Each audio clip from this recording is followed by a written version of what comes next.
Hello friends, मेरे YouTube channel में आप सभी का फिर से एक बार स्वागत है।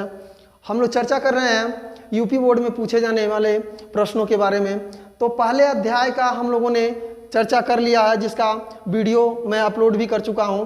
और अब हम लोग पढ़ेंगे कक्षा 10 के द्वितीय अध्याय के बारे में, जो कि क्या है, अम्ल क्षार तथा लवण है। अब इसके बारे में हम लोग चर्चा करेंगे। यूपी बोर्ड के में ये क्वेश्चन अक्सर करके पूछे जाते हैं। तो चलिए शुरू करते हैं। पहले अम्ल से शुरू करते हैं। अम्ल क्या होते हैं?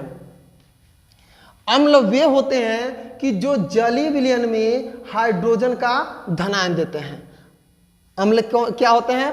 अम्ल वे पदार्थ होते हैं कि जो जलीय विलयन में केवल हाइड्रोजन का ही धनायन देते हैं। धनायन देते हैं किसका? हाइड्रोजन का। हाइड्रोजन के धनायन के अतिरिक्त किसी अन्य का धनायन नहीं देते हैं। जैसे यहाँ पर HCl का अगर हम जलीय विलयन तैयार करते हैं तो वह क्या बनाता है? हाइड्रोजन का धनायन और क्लोरीन का ऋणायन। यहाँ आपने देखा कि यह क्या कर रहा है, जब हम HCl का जलीय विलयन तैयार कर रहे हैं तो यह क्या कर रहा है कि हाइड्रोजन का धनायन बना रहा है और क्लोरीन का ऋणायन बना रहा है। हाइड्रोजन के धनायन के अतिरिक्त तो कोई और धनायन नहीं बनाता है। इसी प्रकार से हम लोग देखते हैं H2SO4 के बारे में थोड़ा सा देखिए। H2SO4 सांद्र सल्फ्यूरिक अम्ल, इसका जब हम जलीय विलयन तैयार करते हैं तो ये क्या करता है, यह भी हाइड्रोजन का धनायन बनाता है और सल्फेट का ऋणायन बना देता है। अब यहाँ ध्यान से देखिए, सल्फर है, ऑक्सीजन है, लेकिन इनमें से किसी का धनायन नहीं है। सल्फर का कोई धनायन नहीं है। धनायन किसका बनता है? केवल हाइड्रोजन का बनता है। तो जिस यौगिक में जलीय विलयन, यानी जिस यौगिक का हम जलीय विलयन तैयार करें और उसमें हाइड्रोजन का ही धनायन हमें प्राप्त होता है तो वह यौगिक अम्ल कहलाते हैं। इसी तरह से अगर HCN हाइड्रोजन साइनाइड की अगर हम क्या करते हैं, जलीय विलयन तैयार करते हैं HCN की, तो यह क्या प्राप्त होता है? यह हाइड्रोजन का धनायन प्राप्त होता है और साइनाइड का ऋणायन प्राप्त होता है। अब यहाँ पर किसी अन्य तत्व का हम देख रहे हैं कि कोई धनायन प्राप्त नहीं हो रहा है। तो इस तरह से कि वे यौगिक जो अपने जलीय विलयन में क्या करते हैं, हाइड्रोजन का धनायन बनाते हैं और हाइड्रोजन के धनायन के अतिरिक्त कोई और धनायन नहीं बनाते, अम्ल कहलाते हैं। अब अम्ल का स्वाद जो होता है वह खट्टा होता है। इसकी एक पहचान ये भी है कि अम्ल का स्वाद क्या होता है? खट्टा होता है। और अम्ल क्या कर सकता है? अम्ल नीले लिटमस को लाल कर देता है। अम्ल क्या करता है? नीले लिटमस को लाल कर देता है। इसका अगला जो गुण है यह है संक्षारक। जो प्रबल अम्ल होते हैं, अम्ल दो प्रकार के होते हैं, पहला होता है प्रबल अम्ल और दूसरा होता है दुर्बल अम्ल। प्रबल अम्ल वे होते हैं कि जो जलीय विलयन में अधिक से अधिक धनायन बनाते हैं। अर्थात प्रबल अम्ल वे अम्ल हैं कि जो जलीय विलयन में पूर्ण रूप से क्या होते हैं, वियोजित होकर के अधिक से अधिक मात्रा में हाइड्रोजन का धनायन बनाते हैं, तो वह प्रबल अम्ल कहलाते हैं। इसमें प्रबल अम्ल में HCl हो जाएगा, H2SO4 हो जाएगा और HCN जो होगा यह दुर्बल अम्ल के अंतर्गत जाएगा।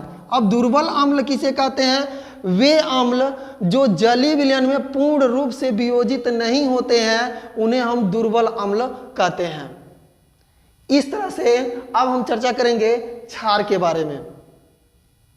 क्षार क्या होते हैं?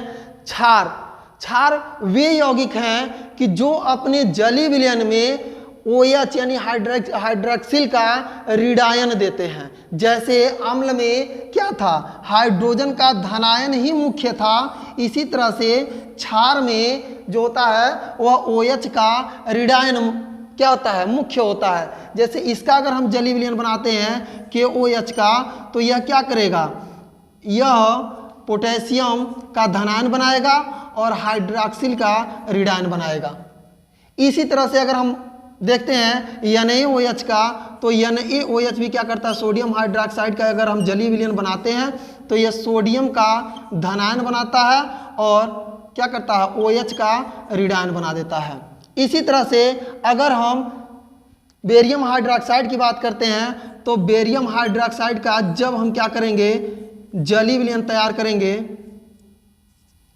तो यहाँ पे क्या होगा, यहाँ पे बेरिलियम का धनायन बन जाएगा और OH का हाइड्रॉक्सिल का क्या होता है, ऋणायन बन जाता है। तो इस तरह से जैसे अम्ल में हाइड्रोजन का धनायन प्रमुख है, उसी तरह से क्षार में क्या है, हाइड्रॉक्सिल का ऋणायन क्या होता है, महत्वपूर्ण होता है।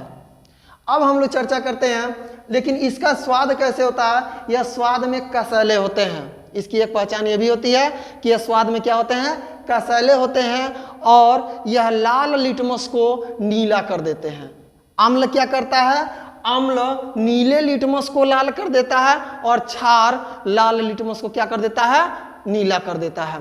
अब इसके बाद से आता है संक्षारक। जो प्रबल क्षार होते हैं वह संक्षारक होते हैं, अर्थात वह त्वचा, कागज, कपड़ा आदि पर पड़ने पर क्या करते हैं, उनको जला देते हैं। अब इसमें क्या है कि इसमें यह प्रबल क्षार के अंतर्गत जाएगा, यह भी प्रबल क्षार के अंतर्गत जाएगा, और यह दुर्बल क्षार के अंतर्गत जाएगा।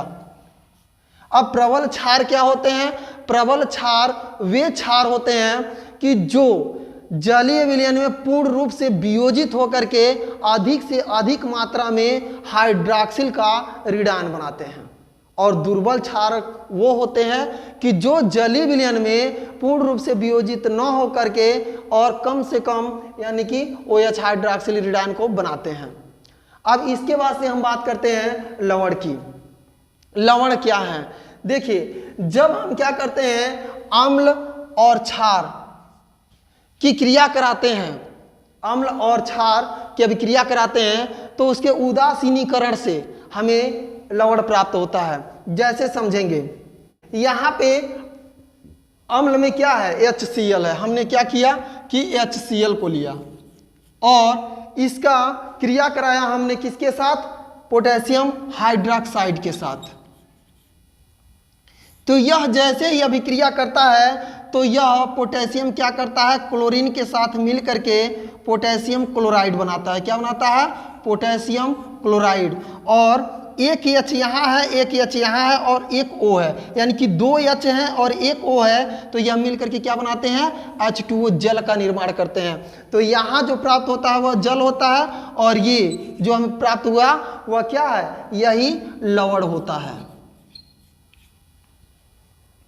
अब लवण का जो स्वाद होता है वह कुछ नमकीन के जैसा होता है, और नीले लिटमस या लाल लिटमस के साथ यह कोई विशेष रूप से प्रतिक्रिया को प्रकट नहीं करता है। अब आता है कि लवण कितने प्रकार के होते हैं। तो देखिए लवण जो होते हैं वह यहाँ पे बताया गया है। देखिए NaCl यह आता है साधारण लवण के अंतर्गत, यानी कि यह साधारण लवण है। इसमें एक सोडियम का धनायन है और एक क्लोरीन का ऋणायन है। इसके अतिरिक्त तो कोई धनायन या ऋणायन इसमें नहीं है। यह यहाँ आप देख रहे हैं, तो यहाँ सोडियम बाइसल्फेट ये क्या है, क्या यह भी लवण के अंतर्गत जाएगा, लेकिन इसमें हाइड्रोजन की उपस्थिति है, इसलिए यह अम्लीय लवण कहलाएगा। क्या कहलाएगा, अम्लीय लवण कहलाएगा।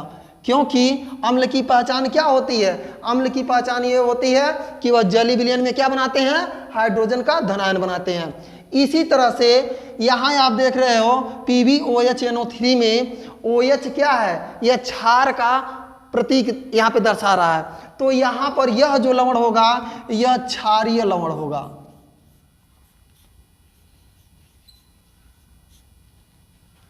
ठीक है। अब इसके बाद से आता है कि साधारण लवण, अम्लीय लवण, क्षारीय लवण। इसके बाद आता है दीक लवण। दीक लवण वे लवण होते हैं कि जिसमें कम से कम 2 लवण उपस्थित होते हैं। जैसे फिटकरी K2SO4 इंटू Al2SO4 का होल थ्राइज इंटू 24H2O, इसको पोटास एलम भी कहा जाता है। इसमें ध्यान से देखेंगे तो यह पोटेशियम जो सल्फेट है यह एक लवण है, और एल्युमिनियम सल्फेट जो है यह भी क्या है, एक लवण है। तो 2 लवण मिल करके क्या करते हैं, जब एक लवण का निर्माण करते हैं तो उस लवण को हम दीक लवण कहते हैं। ठीक है। तो यहां पर हम इसे क्या कहेंगे, इसे कहेंगे दीक लवण।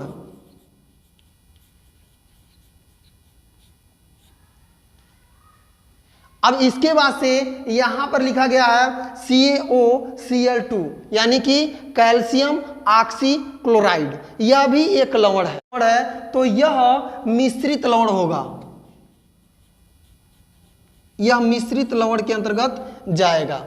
एग्जाम में इसका एग्जाम्पल भी पूछ लेता है या बहुविकल्पी में इसको दे देता है, निम्नलिखित में से कौन सा अम्लीय लवण है, कौन सा क्षारीय लवण है। तो इसमें आपको यह जानना जरूरी है, जिसमें केवल एक धनायन हाइड्रोजन के अतिरिक्त हो और एक ऋणायन हाइड्रॉक्सिल के अतिरिक्त हो, तो वहां पे क्या होता है, साधारण लवण होता है। और ऐसे लवण जिसमें हाइड्रोजन उपस्थित होता है, हाइड्रोजन की मात्रा उपस्थित होती है, वह अम्लीय लवण कहलाता है। और जिसमें OH यानी हाइड्रॉक्सिल की मात्रा उपस्थित होती है, वह क्षारीय लवण कहलाता है। दीक लवण वे लवण होते हैं जिसमें दो अलग अलग लवण मिल करके और यौगिक को तैयार करते हैं, और वह यौगिक जो होता है वह दीक लवण कहलाता है। इसी तरह से मिश्रित लवण जो है, मिश्रित लवण किसे कहेंगे इसके बारे में समझ लीजिए। मिश्रित लवण वे लवण होते हैं जिसमें एक से अधिक धनायन या ऋणायन उपस्थित होते हैं। एक से अधिक प्रकार के क्या होते हैं, धनायन या ऋणायन उपस्थित होते हैं। यहां देखेंगे आप, कैल्शियम है, ऑक्सीजन है और क्लोरीन है। तो यह किसके अंतर्गत जाएगा, यह मिश्रित लवण के अंतर्गत जाएगा। इसी तरह से देखेंगे ये क्या है, पोटेशियम फेरोसाइनाइड। यह भी एक प्रकार का लवण है और इसे हम लोग कहते हैं संकर लवण।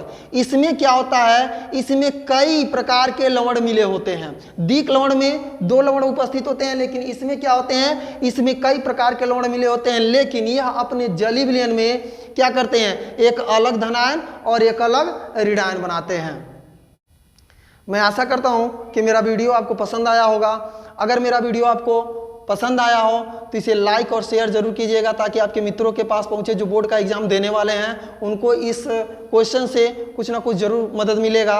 और अगर इसी प्रकार का वीडियो आपको चाहिए तो मेरे चैनल पे इस तरह के वीडियो उपलब्ध हैं, तो इसलिए आप चैनल को सब्सक्राइब भी कर लीजिए, ताकि मेरा जो भी वीडियो बनता है वह जल्द से जल्द आपके पास पहुँच जाए।